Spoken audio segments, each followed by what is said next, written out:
Hello everyone, कैसे हैं आप लोग। आई होप कि आप लोग बहुत अच्छे होंगे और अपनी पढ़ाई को भी बहुत अच्छे तरीके से कंप्लीट और कवर अप कर रहे होंगे। जैसा कि आप लोगों को पता है कि अभी हम लोग हमारे क्लास 11th के बिजनेस स्टडीज सब्जेक्ट को पढ़ रहे हैं और बिजनेस स्टडीज सब्जेक्ट में हम लोगों ने अभी तक टोटल 8 चैप्टर्स को पढ़ लिया है और कंप्लीट कर लिया है।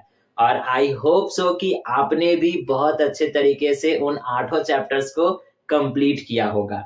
अगर आपको 8 चैप्टर में से किसी एक पर्टिकुलर चैप्टर में या किसी एक पर्टिकुलर चैप्टर के किसी एक पर्टिकुलर टॉपिक में अगर आपको दिक्कत है, परेशानी है, तकलीफ है, तो आपको वो सभी वीडियोस, वो सभी टॉपिक आपको इस चैनल के प्लेलिस्ट में मिल जाएंगे, जहां से जाकर कर आप उस पर्टिकुलर चैप्टर को ही नहीं बल्कि उस पर्टिकुलर चैप्टर के जितने भी टॉपिक्स हैं, आप सबको अच्छे तरीके से कंप्लीट और कवर अप कर सकते हो। सो बेसिकली आज के इस क्लास में हम लोग क्या पढ़ेंगे। आज के इस क्लास में हम लोग हमारे बिजनेस स्टडीज के एक और नए चैप्टर को पढ़ेंगे, जो हमारा चैप्टर कहता है चैप्टर नंबर 9, जिसका नाम है फॉर्मेशन ऑफ अ कंपनी, जिसको हिंदी में हम लोग कंपनी का निर्माण भी कहते हैं। तो आइए बिना वक्त गवाए, बिना देरी किए आज के इस क्लास को, आज के इस वीडियो को स्टार्ट करते हैं और हम लोग पढ़ते हैं हमारे आज वाले चैप्टर को।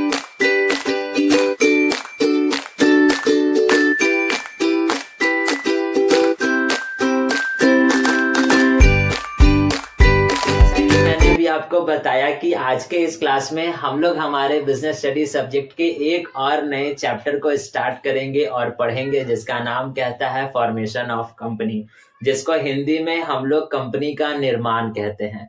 तो आइए समझते हैं कि आखिरकार ये चैप्टर है क्या और इस चैप्टर में हमको किन किन बातों को समझना है और पढ़ना है। तो चैप्टर के नाम से ही आपको समझ में आ रहा होगा फॉर्मेशन ऑफ कंपनी। अगर आपने बिजनेस स्टडीज के प्रीवियस चैप्टर्स को पढ़ा होगा, जिसमें हमने 5 अलग अलग चैप्टर्स पढ़े थे, जो हमारा कहता था different forms of business organisation, और उसमें से हमारा था 5वां वाला बिजनेस ऑर्गेनाइजेशन जो हमारा था कंपनी। तो आखिरकार कंपनी तो हमने पढ़ लिया कि कंपनी कहते किसको है, कंपनी के कौन कौन से फीचर्स हैं, एडवांटेजेस हैं, डिसएडवांटेजेस हैं, कौन कौन से टाइप्स हैं, सब कुछ पढ़ लिया। लेकिन अगर कंपनी का फॉर्मेशन करना हो तो किस तरीके से हम उसका फॉर्मेशन करेंगे, यानी एक कंपनी का फॉर्मेशन किस तरीके से होगा, किया जाएगा, उन्हीं चीजों को हम लोग इस वाले चैप्टर में पढ़ेंगे। अब आप कहोगे कि हमने तो पढ़ा है 5 अलग अलग बिजनेस ऑर्गेनाइजेशन, तो आखिरकार कंपनी के ही फॉर्मेशन को क्यों पढ़ेंगे, सोल ट्रेड को क्यों नहीं पढ़ेंगे, पार्टनरशिप क्यों नहीं पढ़ेंगे। तो अगर आपने बिजनेस ऑर्गेनाइजेशंस को पढ़ा होगा तो आपको तो इतना अभी तक समझ में आ गया होगा कि कंपनी इकलौता ऐसा बिजनेस ऑर्गेनाइजेशन है जिसके प्रोसीजर्स बहुत ज्यादा होते हैं, ये टाइम कंज्यूमिंग भी बहुत ज्यादा है और ये बहुत ज्यादा एक्सपेंसिव भी होता है। तो जब सबसे ज्यादा प्रोसीजर्स, सबसे ज्यादा स्टेप्स जब केवल कंपनी में हमको देखने को मिलते हैं, तो कंपनी को ही पढ़ना बहुत ज्यादा जरूरी हो जाता है और कंपनी के फॉर्मेशन को समझना काफी ज्यादा जरूरी हो जाता है, क्योंकि बाकी के बचे हुए हमारे पास जितने भी बिजनेस ऑर्गेनाइजेशंस हैं, उनके प्रोसीजर्स यानी उनके खोलने के, उनके फॉर्मेशन के स्टेप्स बहुत ज्यादा आसान है, जो लोगों को आसानी से समझ में आ जाता है। लेकिन कंपनी का फॉर्मेशन और उसके पीछे के प्रोसीजर्स और स्टेप्स काफी ज्यादा पेचीदा है और काफी ज्यादा टाइम कंज्यूमिंग है। और बहुत बार तो ऐसा होता है कि कुछ कुछ स्टेप्स जो है वो लोगों को समझ ही नहीं आता है। तो इसी कारण से एक कंपनी के फॉर्मेशन के जितने भी स्टेप्स होते हैं, इनकी जानकारी हमारे पास होना काफी ज्यादा जरूरी है। और ये चैप्टर आपको बस केवल 11th में ही नहीं, बाकी के ग्रेजुएशंस में जो भी चैप्टर्स आपके पास बिजनेस स्टडीज में आएंगे, उनमें भी आपको ये वाला चैप्टर बहुत ज्यादा हेल्पफुल होने वाला है। और इस चैप्टर से बहुत सारे क्वेश्चंस आपके एग्जाम्स में भी पूछे जाते हैं। तो आप इस चैप्टर को और इस वीडियो को बहुत अच्छे तरीके से पढ़िएगा और समझिएगा। चलिए अब हम लोग पढ़ते हैं। देखिए हमारा आज का पहला वाला सेंटेंस और पहला वाला पॉइंट क्या कहता है और क्या लिखता है। देखिए लिखता है क्या, कंपनी और ज्वाइंट स्टॉक कंपनी। आपको पता है, यहां तक तो आप पढ़े होंगे तो आपको समझ में आ गया होगा कि कंपनी को ही हम लोग ज्वाइंट स्टॉक कंपनी कहते हैं और ज्वाइंट स्टॉक कंपनी को ही हम लोग कंपनी कहते हैं। देखिए लिखता है, company has to follow legal procedures for its formation. मैंने आपको बताया है और आपने पढ़ा भी है कि एक कंपनी को स्टार्ट करने के लिए या उसका फॉर्मेशन करने के लिए बहुत सारे लीगल प्रोसीजर्स को फॉलो करना पड़ता है। अब कौन कौन से लीगल प्रोसीजर्स हैं, कौन कौन से स्टेजेस हैं और कौन कौन से स्टेप्स हैं, हम उन्हीं सारे के सारे प्रोसीजर्स, स्टेप्स और स्टेजेस को इस वाले चैप्टर में पढ़ेंगे। और अभी हम लोग ये जान लेते हैं कि हमारे पास कौन कौन से स्टेप्स हैं। तो देखिए मैंने यहाँ पर 4 अलग अलग पॉइंट लिखा है और यही 4 अलग अलग एक कंपनी के फॉर्मेशन के स्टेप्स हैं। या तो आप इन चारों को कंपनी के स्टेप्स बोलो, या तो स्टेजेस बोलो, या तो प्रोसीजर बोलो, तीनों बोल सकते हो। अब मैंने तीनों वर्ड क्यों लिखा है, क्योंकि एग्जाम्स में बहुत बार ऐसा देखा गया है कि स्टेप्स ना पूछ कर प्रोसीजर पूछ दिया, तो बच्चे वहां पर कंफ्यूज हो जाते हैं कि आखिरकार कंपनी के तो हमने स्टेप्स को पढ़ा था, लेकिन प्रोसीजर क्या है। तो कंपनी के फॉर्मेशन के अगर स्टेप्स को पूछा जाए, या कंपनी के फॉर्मेशन के स्टेजेस को पूछा जाए, या कंपनी के फॉर्मेशन के प्रोसीजर को पूछा जाए, तो आपको इन्हीं चारों स्टेप्स, स्टेजेस और प्रोसीजर को लिखना है। और हमको इस चैप्टर में इन्हीं चारों स्टेज, स्टेप्स और प्रोसीजर्स को समझना भी है। देखिए पहला वाला हमारा कहता है प्रमोशन ऑफ कंपनी, दूसरा वाला हमारा कहता है इनकॉर्पोरेशन और रजिस्ट्रेशन ऑफ अ कंपनी, तीसरा हमारा कहता है कैपिटल सब्सक्रिप्शन और चौथा हमारा कहता है कमेंसमेंट ऑफ बिजनेस। किसी भी एक पर्टिकुलर कंपनी का फॉर्मेशन करने के लिए इन चारों स्टेप्स को फॉलो करना होता है और यही 4 स्टेप्स होते हैं। और इन्हीं चारों स्टेप्स को हम लोग 1 बाय 1 कर समझेंगे और पढ़ेंगे। तो आइए समझते हैं पहला वाला जो हमारा कहता है प्रमोशन। लेकिन प्रमोशन को पढ़ने से पहले एक और सबसे महत्वपूर्ण बात, वो महत्वपूर्ण बात क्या है, अगर आपने कंपनी वाले चैप्टर को पढ़ा होगा तो मैंने आपको बताया था या आपने पढ़ा भी होगा कि कंपनी के कितने टाइप्स होते हैं। तो कंपनी के मेनली ज्यादातर करके 2 ही टाइप्स होते हैं, एक होता है प्राइवेट कंपनी और दूसरा होता है पब्लिक कंपनी। एक और होता है, आपने पढ़ा होगा, जिसको कहते हैं 1 पर्सन कंपनी। तो 1 पर्सन कंपनी भी जो है वो प्राइवेट कंपनी की तरह ही काम करता है, तो इसी कारण से हम 1 पर्सन कंपनी को इंक्लूड नहीं करेंगे, क्योंकि 1 पर्सन कंपनी और प्राइवेट कंपनी दोनों एक ही हो गया। तो हम 2 ही को लेकर के चलते हैं, जो हमारा है प्राइवेट कंपनी और पब्लिक कंपनी। अब देखिए किसी भी अगर हम प्राइवेट कंपनी को खोलेंगे या किसी भी प्राइवेट कंपनी का फॉर्मेशन होगा, तो उसके फॉर्मेशन में 3 ही स्टेप्स होते हैं। ये फर्स्ट वाला, ये सेकंड वाला और ये फोर्थ वाला। ये तीसरा वाला प्रोसीजर, ये तीसरा वाला स्टेप प्राइवेट कंपनी में फॉलो नहीं किया जाता है। लेकिन अगर पब्लिक कंपनी की बात की जाए तो पब्लिक कंपनी में चारों ही प्रोसेस, चारों ही स्टेप्स को फॉलो किया जाता है। अब आप कहोगे कि ऐसा भेदभाव क्यों, प्राइवेट कंपनी में 3 ही स्टेप और पब्लिक कंपनी में 4 स्टेप, ऐसा क्यों? तो आपको पता होगा कि पब्लिक कंपनी कैपिटल रेज करने के लिए या फंड रेज करने के लिए या कैपिटल गेन करने के लिए अपने कंपनी के शेयर्स को आम जनता को बांटती है और बेचती है, यह आपने पढ़ा होगा। लेकिन प्राइवेट कंपनी वाले ऐसा नहीं करते हैं। प्राइवेट कंपनी वाले अपने कंपनी के शेयर्स आम जनता तक नहीं बेचते हैं, आम जनता को नहीं बेचते हैं, ना ही बांटते हैं। तो इसी कारण से पब्लिक कंपनी जब अपने कंपनी के शेयर्स को आम जनता को बेचती है या बांटती है, तो इसी कारण से इस पर ये चौथा यानी ये वाला जो प्रोसेस होता है, ये वाला जो प्रोसीजर होता है, इस पब्लिक कंपनी पर लागू होता है, लेकिन प्राइवेट कंपनी पर लागू नहीं होता है। इसी कारण से जब आप अपने कॉपी में इसको लिखोगे तो इस वाले चार्ट को जरूर से बना लेना। ये वाला चार्ट आपके लिए बहुत ज्यादा हेल्पफुल होगा, क्योंकि हर बार जरूरी नहीं है कि आपसे पूरे के पूरे स्टेप्स ही पूछे जाए। कभी कभी ऐसा भी होता है, एग्जाम्स में देखा गया है कि आपसे प्रोसीजर्स और स्टेप्स पूछे जाते हैं बस केवल प्राइवेट कंपनी के। तो जब प्राइवेट कंपनी के पूछे जाएंगे तो आप इनको मत लिख करके आना, और अगर पब्लिक कंपनी के पूछे जाएंगे तो चारों को लिख के आना, और बस केवल कंपनी के पूछे जाएंगे तो चारों को लिख कर आ सकते हो। ठीक, आई होप कि आपको यहाँ तक बातें और समझ में, यानी कि बातें और सारे के सारे पॉइंट्स आपको समझ में आ गए होंगे। अब चलिए हम लोग पढ़ते हैं हमारे पहले वाले स्टेप को, पहले वाले स्टेज को, जो हमारा कहता है प्रमोशन।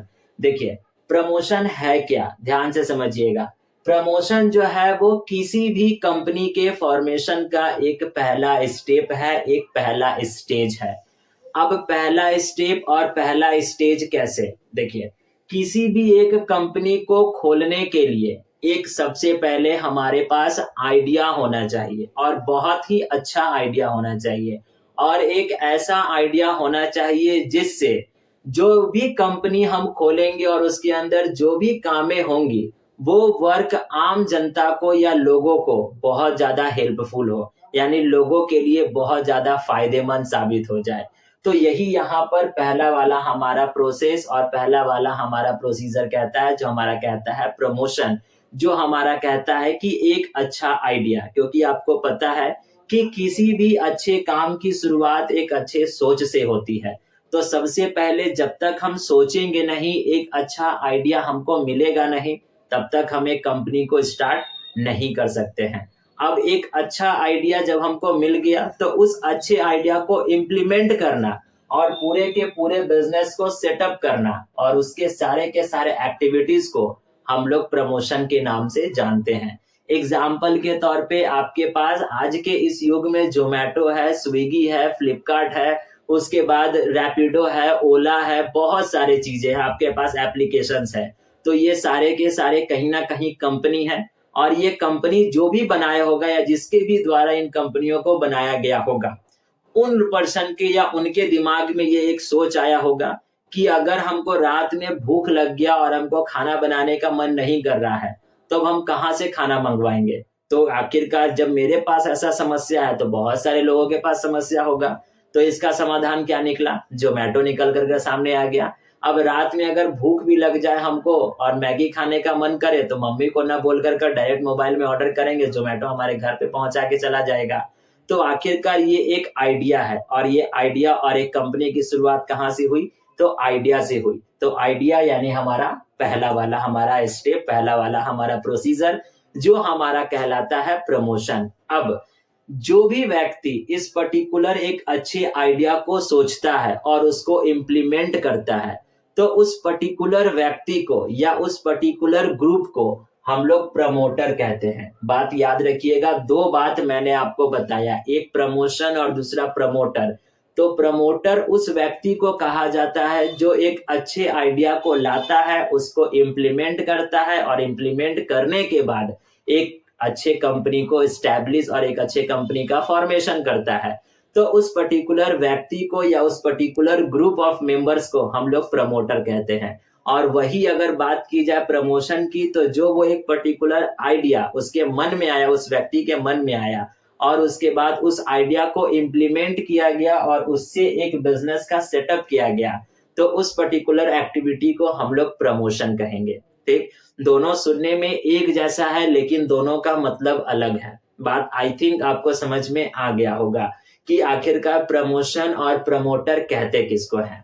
अब आइए समझते हैं कि आखिरकार एक्चुअल मायने में प्रमोटर कहा किसको जाएगा। देखिए लिखता है क्या, according to section 269 of the Companies Act 2013, promoters means, यानी कि आपने पढ़ा होगा कंपनीज एक्ट 2013, आपने कंपनी वाले चैप्टर में इंट्रोडक्शन क्लास में आपने पढ़ा होगा कि कंपनीज का भी एक एक्ट होता है जो हमारा कहता है 2013। तो उसके अंदर एक सेक्शन है जो सेक्शन हमारा कहता है 269, और वो बताता है कि आखिरकार प्रमोटर कौन होगा। तो प्रमोटर कौन होगा?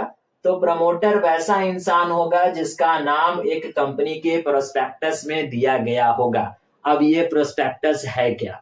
तो प्रोस्पेक्टस जो होता है वो एक पर्टिकुलर किताब होता है, एक पर्टिकुलर बुक होता है, जिसमें उस पर्टिकुलर कंपनी के बारे में हर एक डिटेल्स दी हुई होती है। जैसे आपके कॉलेज का प्रोस्पेक्टस या आपके स्कूल का प्रोस्पेक्टस, जब आप एडमिशन करवाने गए होगे तो स्कूल वालों के द्वारा या कॉलेज वालों के द्वारा एक पर्टिकुलर एक बुक दिया गया होगा, जिसमें उस कॉलेज का हर एक डिटेल होगा, कौन प्रिंसिपल है, कौन किसकी क्या फैकल्टी है, क्या है नहीं है, सब कुछ डिटेल उस बुक में होता है। तो उसी पर्टिकुलर बुक को हम लोग प्रोस्पेक्टस कहते हैं। और वही यहाँ पर कहता क्या है कि प्रोस्पेक्टस में जिस किसी भी इंसान का नाम दिया हुआ होगा उस पर्टिकुलर इंसान को हम लोग प्रमोटर कहेंगे। ठीक, दूसरा, who was control over the affairs of the company, जो कंपनी के हर एक एक्टिविटी में अपना भागीदारी निभाएगा, हर एक एक्टिविटीज में कंट्रोल करेगा, कंट्रोल अपना रखेगा, उस व्यक्ति को हम लोग प्रमोटर कहेंगे। देखिए यहाँ पर लिखा है control over the affairs of the company.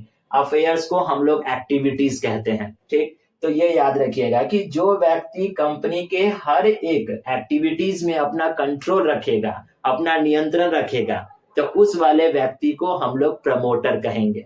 तीसरा प्रमोटर कहने का तरीका कि जो भी व्यक्ति एडवाइस, डायरेक्शंस और इंस्ट्रक्शंस बोर्ड ऑफ डायरेक्टर्स को देगा, और बोर्ड ऑफ डायरेक्टर्स जिस किसी भी व्यक्ति के इंस्ट्रक्शंस को मानेगी, डायरेक्शन को मानेगी, एडवाइस को मानेगी, तो उस पर्टिकुलर व्यक्ति को हम उस कंपनी का प्रमोटर कहेंगे, ठीक।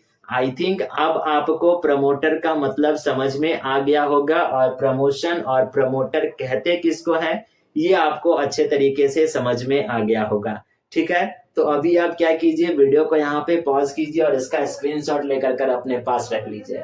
और हाँ, मेक श्योर कि जिस तरीके से आपने 8 चैप्टर के नोट्स प्रिपेयर किए हैं उसी तरीके से आप इस वाले चैप्टर के भी नोट्स को अच्छे तरीके से प्रिपेयर कीजिएगा, क्योंकि यहाँ से आपका जो चैप्टर्स है वो कुछ ज्यादा डिफिकल्ट हो जाता है।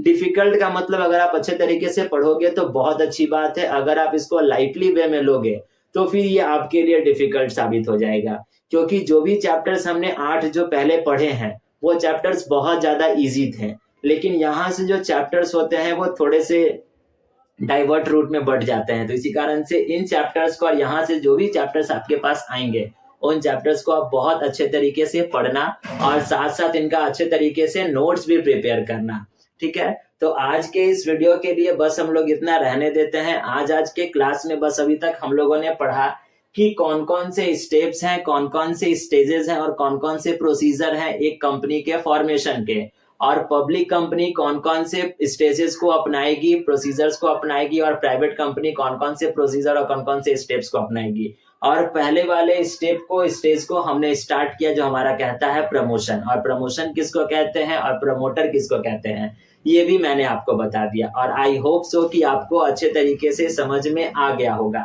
तो आज के इस वीडियो के लिए बस इतना रहने देते हैं।